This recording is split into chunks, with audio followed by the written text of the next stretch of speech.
세상에는 참으로 기묘한 부류의 사람들이 있습니다. 그들은 어떤 방에 들어서는 순간 거의 즉시 무언가 잘못되었다는 것을 느낍니다.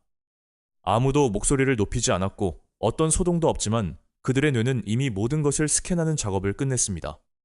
누군가 슬쩍 피하는 시선, 억지로 지어 보이는 미소, 지극히 평범하게 들리지만 가짜 에너지로 가득 찬 문장들까지 말입니다. 많은 이들은 이런 관찰력을 초능력이나 멋진 선물이라고 생각하지만 사실 이 날카로운 자각 능력은 심리적 덫입니다. 문제는 그들의 뇌에 전원 꺼짐 스위치가 없다는 점입니다. 그들은 그 장면을 집으로 가져와서 조각조각 해체하고 분석하며 머릿속에서 몇 번이고 되감기를 반복합니다. 짧은 정적 하나를 가지고도 생각의 우주 전체를 만들어낼 수 있는 종류의 사람들입니다. 만약 당신이 이런 사람이거나 당신 자신이 그렇다면 이것이 얼마나 고단한 일인지 이미 알고 있을 것입니다. 과학성은 단순히 지능의 문제가 아니라 다른 사람들이 눈치채지 못하고 그냥 지나치는 숨겨진 의미의 층위들을 끊임없이 목격하며 사는 일입니다. 이것은 모든 정서적 에너지를 서서히 갉아먹는 잔인한 짐이 되기도 합니다. 오늘 우리는 주변을 과도하게 자각하는 사람들의 심리를 파헤쳐보고 어떻게 하면 자기 자신의 마음에 잡아먹히지 않을 수 있는지 알아보려 합니다. 먼저 이 날카로운 자각 능력이 어디서 시작되었는지 그 뿌리를 찾아봐야 합니다. 왜 어떤 사람들은 이토록 과하게 예민해진 걸까요? 첫 번째 그룹에게 이 민감함은 그저 타고난 것입니다. 과학계에서는 이들을 매우 민감한 사람, HSP라고 부릅니다. 이들의 신경계는 태어나는 순간부터 모든 것을 더 강렬하게 흡수하고 느끼는 아주 미세한 필터와 같아서 세상이 언제나 초고해상도로 보입니다. 하지만 두 번째 그룹에게 과학성은 타고난 것이 아닙니다. 그것은 살아가면서 겪은 수많은 경험의 산물입니다. 그들은 인생을 살아가며 정말 수많은 일들을 겪었습니다. 예기치 못한 인간관계의 배신, 감당하기 힘들었던 주변의 정서적 격변, 그리고 끊임없이 자신을 증명해야만 했던 거친 상황들을 거쳐온 것이죠. 이처럼 남들보다 너무 많은 사건과 감정의 파도를 겪으면서 그들의 마음은 서서히 변하기 시작했습니다. 매번 상처받고 당황하는 상태로 남지 않기 위해 뇌가 스스로를 보호하기 위한 방어태세를 갖추게 된 것입니다.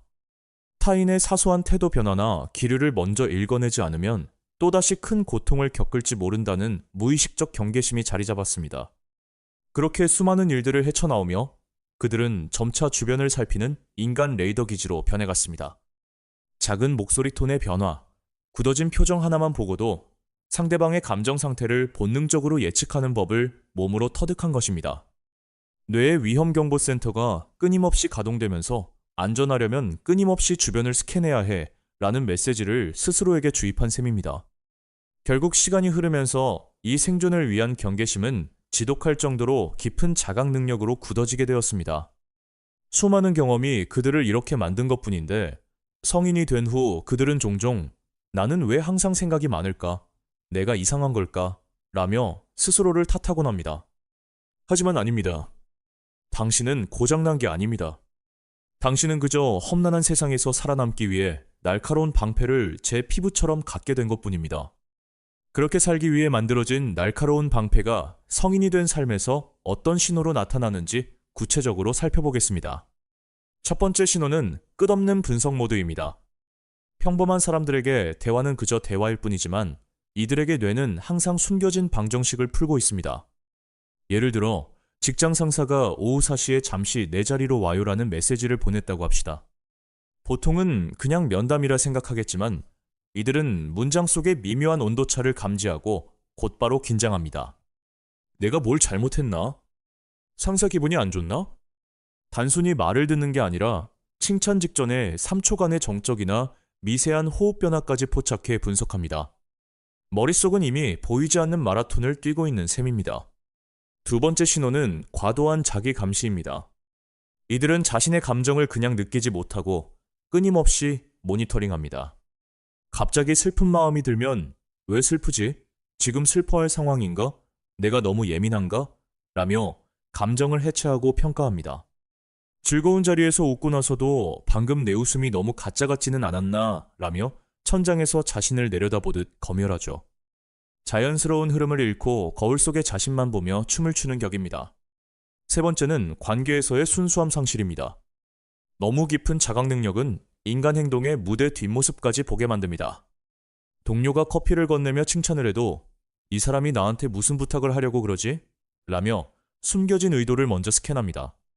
타인의 호의가 순수한 마음이 아닌 계산된 투자일 수 있다는 걸 알기에 말의 표면을 온전히 믿지 못하게 됩니다. 네 번째는 꺼지지 않는 공감 능력입니다. 이들에게 공감은 선택이 아니라 강제입니다. 회의실에 들어가면 아무도 말하지 않아도 동료들 사이에 짜증 섞인 기류를 흡수합니다. 누군가 옆에서 다리를 떨면 자신의 심장 박동까지 빨라지죠. 타인의 감정을 마치 내 것처럼 느끼고 조절하려다 보니 하루가 끝나면 감정의 쓰레기통이 된 것 같은 지독한 피로감을 느낍니다. 마지막으로 이 모든 자각은 몸의 반응과 불안으로 이어집니다. 커피를 마셔 심장이 조금만 빨리 뛰어도 뇌는 심장 박동이 빨라졌어? 이건 위험 신호야! 라며 공황 상태로 몰아넣습니다. 신체의 사소한 변화를 거대한 재난의 예보로 해석하는 것이죠. 결국 이들은 고통에 당황하지 않기 위해 모든 변수를 예측하려 하지만 그럴수록 현재의 삶에서 멀어지고 미래의 유령과 싸우느라 에너지를 다 써버리게 됩니다. 그렇다면 이 지독한 생각의 늪에서 벗어나기 위해 우리는 무엇을 해야 할까요? 뇌 속의 자각 스위치를 완전히 꺼버리는 것은 불가능합니다. 마치 시력이 아주 좋은 사람에게 세상을 흐릿하게 보라고 요구하는 것과 같죠. 따라서 해결책은 감각을 무뎌지게 만드는 것이 아니라 내 눈에 보이는 그 모든 무거운 것들을 내가 다 짊어지지 않겠다고 결단하는 것입니다. 과각성의 무게에서 벗어난 사람들은 세 가지 자유로운 원칙을 마음속에 새기며 살아갑니다. 첫 번째, 세상 모든 정적에 숨겨진 메시지가 있는 것은 아닙니다. 친구가 메시지 답장을 늦게 보낸다면 그저 정말 피곤해서일 수 있습니다. 직장 동료가 무표정하게 지나간다면 그저 두통이 있어서일 뿐입니다. 세상의 모든 기류를 나와 연관지어 해석할 필요가 없습니다. 두 번째, 내 몸과 마음이 보내는 모든 신호의 해결책을 내놓으려 애쓸 필요가 없습니다. 문득 불안감이 찾아오고 심장이 쿵쾅거릴 때 왜 이러지? 라며 원인을 분석하는 대신 그냥 카페인 때문에 심장이 빨리 뛰는 신체 반응일 뿐이구나 라고 인정하며 판단 없이 흘려보내야 합니다. 세 번째, 내가 알아차린 타인의 속마음을 내가 다 해결해줄 의무는 없습니다. 누군가의 불안함이나 관계의 불안정함이 눈에 선명하게 보일지라도 내가 그 사람의 심리 상담사가 되어줄 필요는 없습니다. 그것은 내 몫이 아니라 그 사람의 몫이기 때문입니다. 내 영역과 세상의 영역 사이에 단단한 경계선을 그어야 합니다. 이러한 내려놓기를 연습하기 시작할 때 당신의 날카로운 감각은 사라지는 것이 아니라 부드럽고 성숙하게 다듬어집니다. 여전히 인간의 본질을 깊이 들여다보지만 더 이상 타인의 결점에 집착하지 않게 되고 공간의 에너지를 강하게 느끼지만 그 소용돌이 속으로 휩쓸려 들어가지 않게 됩니다.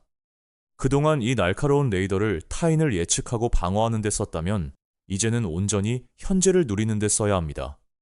누군가의 미소가 가짜인지 진짜인지 분석하는 대신 맑은 오후의 햇살과 따뜻한 커피 한 잔의 여유를 있는 그대로 즐기는 것이죠.